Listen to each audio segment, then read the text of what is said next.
नमस्ते दोस्तों। आज हम चर्चा करेंगे हिंदू धर्म की उस प्रसिद्ध कथा पर जो हमें ज्ञान और भक्ति के बीच का अंतर समझाती है। जब भगवान शिव और माता पार्वती के सामने ये दुविधा आई कि उनके किस पुत्र का विवाह पहले हो, तो उन्होंने एक परीक्षा रखी। ये कहानी केवल एक दौर की नहीं है, बल्कि दुनिया को देखने के नजरिए की है। आइए सुनते हैं गणेश और कार्तिकेय की इस प्रेरणादायक दौर की कहानी। शिव और पार्वती आपस में बहस कर रहे थे, लेकिन कार्तिकेय बड़ा है, लेकिन गणेश समझदार है।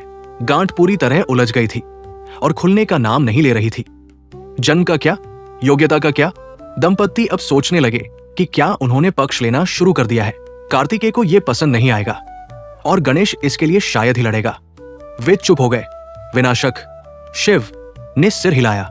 इसका केवल एक ही रास्ता है। वो क्या रास्ता है? वही जो ब्रह्मदेव और श्री हरि ने किया था। उन्होंने दोनों पुत्रों को बुलाया। जब वे हाथ जोड़कर खड़े हुए तो शिव बोले, हम तुम्हारे विवाह के बारे में सोच रहे हैं। तुम्हारी माता ने मुझे एक गृहस्थ बनाया और अब समय आ गया है कि तुम दोनों भी उस पथ पर चलो। गणेश ने अपनी आंखें नीची कर ली, जबकि कार्तिकेय मुस्कुराए। लेकिन हम ये तय नहीं कर पा रहे हैं कि किसका विवाह पहले होना चाहिए। बड़े होने के नाते जन्म से तुम्हारा अधिकार है कार्तिकेय, लेकिन गणेश प्रमुख देवता है। छोटा वाला गणेश जमीन की ओर देखता रहा, जबकि बड़ा वाला कार्तिकेय अब कुछ उदास हो गया था। इसे सुलझाने का केवल एक ही तरीका है। तुम दोनों को दौड़ लगानी होगी। दौड़ पिताजी? हाँ, कल सभी देवताओं की उपस्थिति में तुम एक दौड़ में भाग लोगे। जो विजेता होगा उसका विवाह पहले होगा। गणेश ने एक कदम पीछे लिया। इसे तमाशा क्यों बनाना पिताजी? भाई कार्तिकेय आपके ज्येष्ठ पुत्र हैं। वे मुझसे पहले विवाह के पात्र हैं। हमें दौड़ की आवश्यकता नहीं है। कार्तिकेय हंसे। हमें तुम्हारी उदारता की आवश्यकता नहीं है। गणेश, जन्म एक संयोग है, लेकिन योग्यता एक उपलब्धि है। मैं इसलिए विवाह करना चाहूंगा क्योंकि मैंने खुद को बेहतर साबित किया है, न कि इसलिए कि मैं बड़ा हूं। पिताजी का प्रस्ताव काफी उचित है। मुझे कोई आपत्ति नहीं है और तुम्हें भी नहीं होनी चाहिए, जब तक कि तुम डरे हुए न हो। डरे हुए? शायद तुम्हें डर है कि मेरा मयूर तुम्हारे चूहे से आगे निकल जाएगा। मैं किसी चीज से नहीं डरता, गजदेवता ने उत्तर दिया। मेरी चिंता केवल यह थी कि प्रतियोगिता अक्सर सबसे अंधेरी भावनाओं को जन्म देती है, रिश्तों में दरार डालती है। जीतने के लिए इंसान कभी कभी खुद को खो देता है, लेकिन अगर आपको लगता है कि आप इन सबसे ऊपर हैं, तो हम निश्चित रूप से दौड़ सकते हैं।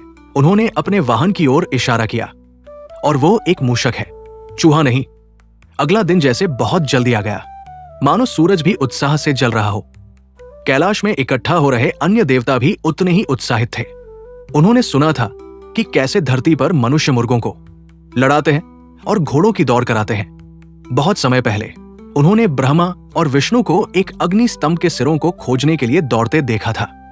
आज वे एक बार फिर उस आनंद को लेने वाले थे। किनारे पर खड़े होकर दूसरों को प्रदर्शन करते देखना, बिना एक इंच हिले वो एड्रेनलिन का अनुभव करना। अब पार्वती ने नियमों की घोषणा की। दोनों प्रतियोगियों को पृथ्वी के 3 चक्कर लगाने होंगे, 3 पूर्ण घेरे। वे अपने वाहनों का उपयोग करेंगे और एक दूसरे के मार्ग में बाधा नहीं डालेंगे। जो पहले समाप्त करेगा उसे विजेता घोषित किया जाएगा। दौड़ शुरू होते ही भीड़ ने उत्साहवर्धन किया। जब कार्तिकेय का मोर राजसी ढंग से आसमान में उड़ा, तो वे और भी जोर से चिल्लाए। वो ग्रह के ऊपर उड़ने लगा और अपना मार्ग बनाने लगा। पक्षी के नीले, हरे और सुनहरे पंख सितारों की तरह चमक रहे थे। उसकी पुकार उस शून्य में गूंज रही थी। युवा देवता अब अपने वाहन के साथ विलीन होते हुए प्रतीत हो रहे थे। वे भूलों की परिक्रमा कर रहे थे, अपने पीछे जीत का एक ऐसा मार्ग छोड़ रहे थे जिसे आने वाली पीढ़ियां सराह सके। गणेश, विष्णु चिल्ला उठे। गणेश को देखो, गजदेवता ने अभी तक कैलाश नहीं छोड़ा था और ऐसा लग रहा था कि उनका ऐसा करने का कोई इरादा भी नहीं था। देवता भ्रम में ताक रहे थे। क्या उन्हें नियम समझ नहीं आए? क्या उन्होंने कार्तिकेय को उड़ते देख हार मान ली है? हमारे प्रमुख देवता क्या कर रहे हैं? अपने वाहन पर सवार होकर वे शिव और पार्वती की परिक्रमा कर रहे थे। उन्होंने उस आसमान की ओर देखा तक नहीं जहां उनका भाई गायब हो गया था। उनका मूषक एक के बाद एक धीमे कदम उठा रहा था, क्योंकि भगवान का भार उस पर था। जैसे ही उन्होंने दंपति के चारों ओर अपना तीसरा चक्कर पूरा किया, पंखों की फड़फड़ाहट सुनाई दी। कार्तिकेय लौट आए थे। उन्हें विश्वास था कि वे निर्विवाद विजेता है। गणेश जीत गए, शिव ने घोषणा की। उनका विवाह पहले होगा। कैलाश में सन्नाटा छा गया। देवता एक दूसरे की ओर देख रहे थे। पार्वती चकित होकर खड़ी थी। केवल विष्णु और ब्रह्मा मुस्कुराते हुए सिर हिला रहे थे। कार्तिकेय अपने पक्षी से नीचे कूदे। गणेश, मैंने पूरे पथ के 3 चक्कर लगाए। उन्होंने तो दौड़ में भाग भी नहीं लिया। उन्होंने भाग लिया और तुमसे पहले समाप्त किया। आपका क्या मतलब है पिताजी? उन्होंने मेरी और पार्वती की परिक्रमा की। एक बच्चे के लिए उसके माता पिता ही उसकी दुनिया होते हैं। उसके पिता आकाश का प्रतीक है और उसकी मां पृथ्वी का। साथ मिलकर वे उसका ब्रह्मांड बनाते हैं। तुमने भौतिक पद चुना, उन्होंने आध्यात्मिक मार्ग चुना। तुम्हारी आयाम सांसारिक थी, उनकी दिव्य थी। तुम दोनों ने एक ही सत्य का आह्वान किया, लेकिन तुम केवल शरीर थे जिसमें हमेशा अधिक समय लगता है। वे पूरी तरह मन थे जो हमेशा तेज होता है। सत्य है, विष्णु सहमत हुए। ज्ञान प्राप्त करने के लिए पूरे ब्रह्मांड में भटकने की आवश्यकता नहीं है। कोई एक ही स्थान पर जड़ जमा कर भी ऐसा कर सकता है। जैसे ही सभा में ज्ञान का प्रकाश फैला, वे गणेश का नाम जपने लगे। उन्हें अपने कंधों पर उठा लिया, उन पर फूलों की वर्षा की। पार्वती का हृदय खुशी से भर गया था, लेकिन वे अपने बड़े पुत्र को देख रही थी।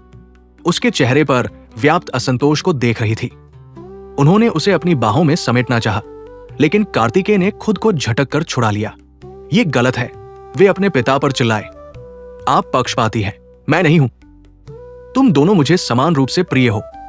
तुम मुझसे उत्पन्न हुए हो और मेरे विनाशकारी पहलू का प्रतीक हो। तुम्हारा भाई पार्वती से आया है और उनके रचनात्मक पहलू का प्रतीक है। तुम दोनों 2 आधे हिस्से हो जो हमें पूर्ण करते हैं। आप झूठ बोल रहे हैं। शायद आप अभी भी उस अपराध बोध को ढो रहे हैं कि आपने गणेश का सिर काट दिया था और इस तरह आप प्रायश्चित करना चाह रहे हैं। तुम गलत हो। क्या मैं हूं? गणेश ने दौड़ जीतने के लिए धोखाधड़ी की है, जैसे पिता ब्रह्मा ने उस दिन की थी। आप एक को श्राप और दूसरे का उत्सव कैसे मना सकते हैं? शिव ने कोई उत्तर नहीं दिया, लेकिन सृष्टिकर्ता बोले, मैंने कपट किया था पुत्र। गणेश ने ऐसा कुछ नहीं किया है। उन्होंने केवल वही किया है जो वेद निर्धारित करते हैं, उनके कार्य की निंदा करके।